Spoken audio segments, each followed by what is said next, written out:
Many Last of Us fans, much to my annoyance, are oblivious to the considerations revolving around what Joel did at the end, which resulted in people readily passing a judgment too soon while not knowing enough to reach a sufficiently reasoned opinion. This video will evaluate Joel's actions in the ending of The Last of Us with the aim of making the story's conclusion clearer to the gamer. After this video has been watched, it is hoped that the gamer reaches a fairer judgment in how the story concludes, or if not, leaves this video with more knowledge about the ending.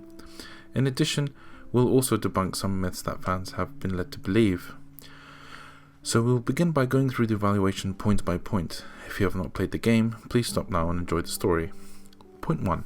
Whether or not there could have been a cure. There is a distinction between a cure being potentially made and a cure that will be made.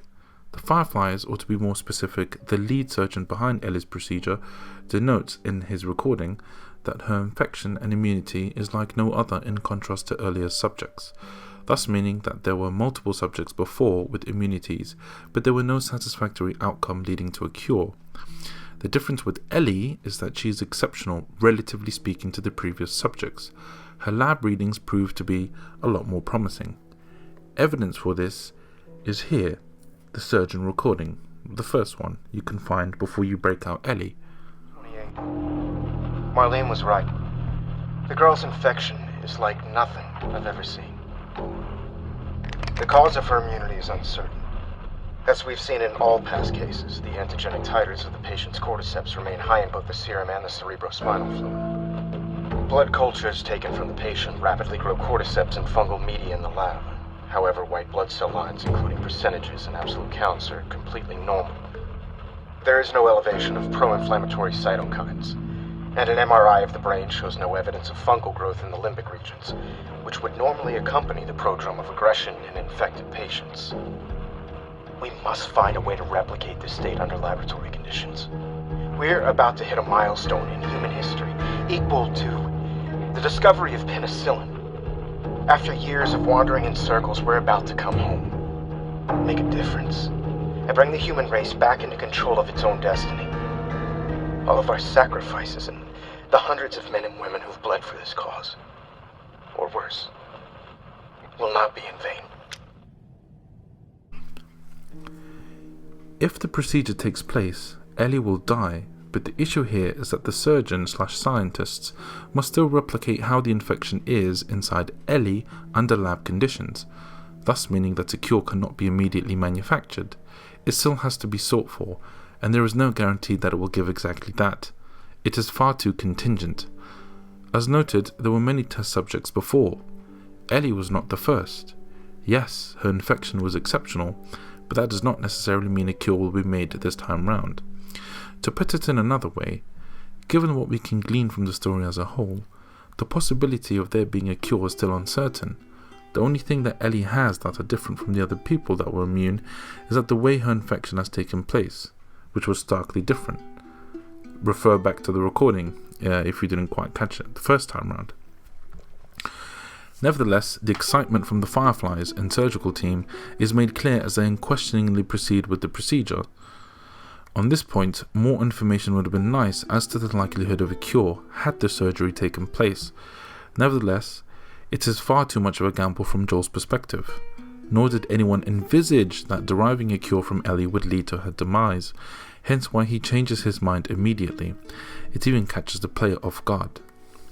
The hell do you mean, surgery? The doctors tell me the cordyceps, the growth inside her, has somehow mutated. It's why she's immune. Once they remove it, they'll be able to reverse engineer a vaccine. A vaccine. But it grows all over the brain. It does.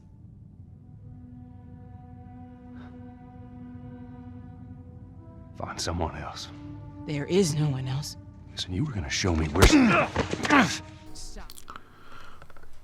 Point 2. Significance of lying to Ellie. It is trite that Joel lies to Ellie by telling her that the Fireflies were no longer looking for a cure. That bit is easy to grasp, but what I struggle with is whether or not Joel was wrong in doing so. Whether Joel is right or wrong is a judgment call the player is to make. Naughty Dog did a great job in doing this, but I will entertain and play devil's advocate and argue the case for both briefly. So, to argue whether or not it was the right thing to do, to lie to Ellie.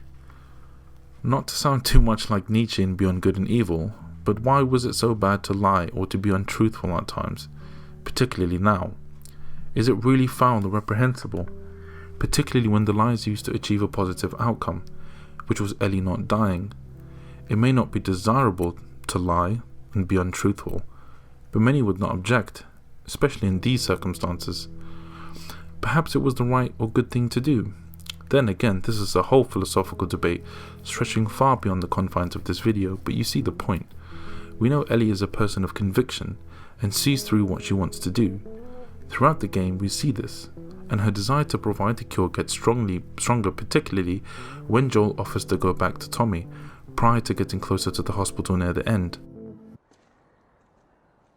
We don't have to do this. You know that, right? What's the other option? Go back to Tommy's.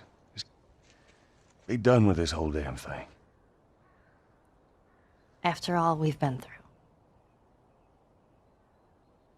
Everything that I've done.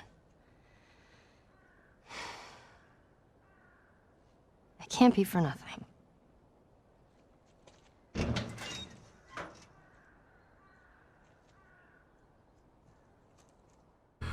We also see her hinting in the closing moments of the story that if it did involve her dying, she wouldn't have mind, as she has already lost everyone that was close to her, except Joel.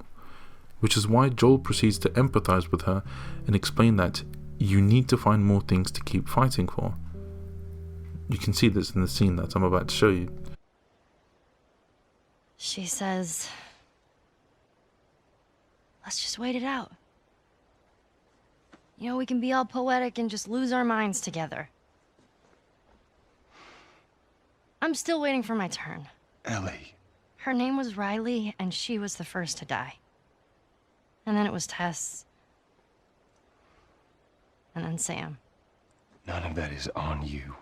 Oh, you don't understand. I struggled for a long time with surviving. And you... No matter what, you keep finding something to fight for. Now, I know that's not what you want to hear right now. Swear to me. To argue the other way then, in saying that it was a bad thing to do, to lie to Ellie, was that, well, let's put it this way. I find that an overwhelming majority from the fans of The Last of Us have disagreed with what Joel did, mainly because they agree with the utilitarian beliefs of Marlene and the Fireflies, that although Ellie's death will be tragic, the fact that it benefits or helps mankind to continue to flourish outweighs that negative outcome. Also, from an individualistic point, Joel's trumping of Ellie's decision can be seen as him overruling what her wishes are, undermining her autonomy and dignity. This is made clear when Marlene discovers that Joel knows what Ellie wants, but Joel nevertheless decides to break her out. This is also problematic because when Ellie wakes up in the car and hears what Joel has to say to her, you can see her being fed up or being somewhat hesitant to believe Joel. Something rightfully smells fishy, which is why the last thing she asks Joel is for him to swear that they were not looking for a cure, the Fireflies. So why is that important? As said before, because she has lost so much and so much has been sacrificed that she would have wanted to go ahead with it. The lie Joel concocted led her to buy it and go with Joel. Point 3 is the daughter replacement theory, which, to be honest, I feel is more of a myth or an unfounded assertion. This point is about debunking a frustrating and reoccurring interpretation of Joel's feeling towards Ellie. Personally, I am bewildered as to where and how fans have interpreted Joel as seeing Ellie as a daughter, or for short, the daughter replacement theory. I can see the resemblance. There have been numerous symbolic representations, like before you go into the sewers, she notices Joel's watch is broken. Your watch is broken. Also, in the final scene where you carry Ellie and run away from the guards is very much similar to the beginning where you carry Sarah, but then again this is being too creative. Point aside, we know clearly where each stand. Joel in fact refers to her as cargo at the beginning moments where they meet. Joel was ready to pass her off at any moment. Not something you want to do to a replacement daughter now, would you? Yes, I concede that he is trying to escape his past, but in the scene where Joel and Ellie argue, their views on each other are clear. Joel does not see Ellie as a daughter, nor does Ellie see Joel as a dad. We're leaving. And if I say no? Do you even realize what your life means? Huh? Running off like that, putting yourself at risk? It's pretty goddamn stupid. Well, I guess we're both disappointed with each other then. What do you want from me? Admit that you wanted to get rid of me the whole time. Tommy knows this area. Oh, better fuck than- that. Well, I'm sorry. I trust him better than I trust myself. Stop with the bullshit. What are you so afraid of? That I'm gonna end up like Sam? I can't get infected. I can take care of myself. How many close calls have we had? Well, we seem to be doing all right so far. And now you'll be doing even better with Tommy. I'm not her, you know. What? Maria told me about Sarah. Ellie? And You are treading on some mighty thin ice here. I'm sorry about your daughter, Joel.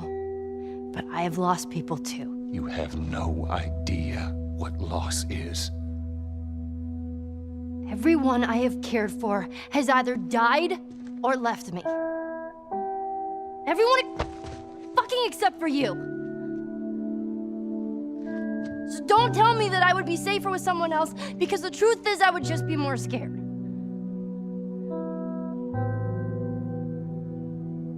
You're right. You're not my daughter. And I sure as hell ain't your dad. And we are going our separate ways. Get it together. We're not alone. The relationship blossoms, not because of Joel seeing Ellie as a daughter, that would be delusional, but because it blossomed by being close to each other. The bond is by no means a father-daughter bond, more like a close bond akin to a true friendship. Numerous times we see Joel acknowledging that.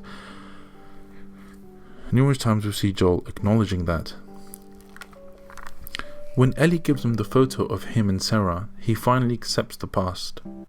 Personally, I think the daughter replacement theory is far-fetched and lacking in reasoned justifications or explanations. This then leads to the next question. If Ellie is not a daughter replacement, why did he do it? Personally, this question is beyond me, but the only answer I can come up with is that Tess brings up the moral obligation that is upon them to see that Ellie makes a cure. Give me your arm. This was 3 weeks. I was bitten an hour ago, and it's already worse. This is fucking real, Joel. You've got to get this girl to Tommy's. He used to run with this crew. He'll know where to go. No. That was your crusade. I am not doing that. Yes, you are. Look. There's enough here that you have to feel some sort of obligation to me, so you get her to Tommy's. Tommy shares that same view as well, which is why he changes his mind about taking Ellie off Joel's hands. Then again, this is a shot in the dark. But as for this point, I don't know. Point 5. Hypocrisy.